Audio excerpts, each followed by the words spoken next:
भाद्रपद मास के शुक्ल पक्ष की अष्टमी तिथि को राधा अष्टमी व्रत रखा जाता है।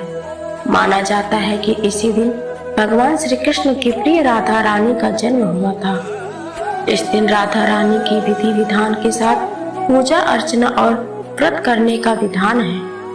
आइए जानते हैं राधा अष्टमी के व्रत के नियम और शुभ मुहूर्त। श्री कृष्ण जन्माष्टमी के 15 दिन बाद राधा अष्टमी का पर्व मनाया जाता है। पंचांग के अनुसार इस वर्ष राधा अष्टमी का व्रत 23 सितंबर 2023 शनिवार के दिन रखा जाएगा। शुक्ल पक्ष की अष्टमी तिथि की शुरुआत 22 सितंबर 2023 को दोपहर 1:35 पर हो रही है और अगले दिन 23 सितंबर 2023 को दोपहर 12:17 पर इसका समापन होगा। यदि आप पहली बार राधा अष्टमी का व्रत कर रहे हैं तो इस दौरान कुछ नियमों का ध्यान जरूर रखें ताकि आपका व्रत बिना किसी बाधा के पूरा हो सके। राधा अष्टमी व्रत की पूजा विधि। राधा अष्टमी व्रत के दिन सूर्योदय से पहले उठकर स्नानादि करके इसके बाद भगवान सूर्य को अर्घ्य दें और व्रत करने का संकल्प लें। पूजा घर को अच्छी तरह साफ करके गंगा जल का छिड़काव करें। इसके बाद एक चौकी पर पीले रंग का वस्त्र बिछाकर उस पर राधा रानी की प्रतिमा या फोटो स्थापित करें।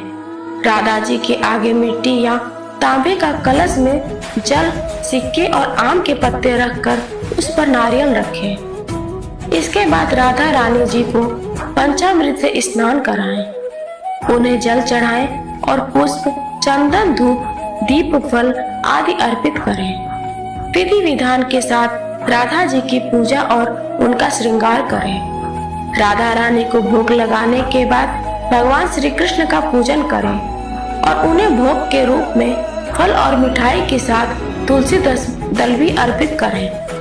पूजा के अंत में राधा कृष्ण की आरती करें। आसपास के सभी लोगों को प्रसाद बांटें। आइए अब राधा अष्टमी की व्रत कथा सुनते हैं। राधा का पृथ्वी पर आना एक सामान्य घटना नहीं है। गोलोक में रहने वाली राधा को एक श्राप के कारण पृथ्वी पर आकर कृष्ण का वियोग सहना पड़ा। इस संदर्भ में पुराण में एक कथा आई है।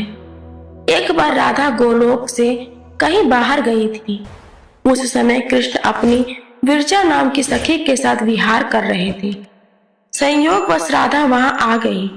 विरजा के साथ कृष्ण को देखकर राधा क्रोधित हो गई और कृष्ण एवं विरजा को भला बुरा कहने लगी।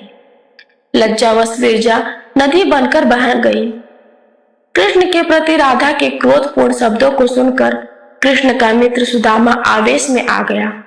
सुदामा कृष्ण का पक्ष लेते हुए राधा से आवेशपूर्ण शब्दों में बात करने लगा।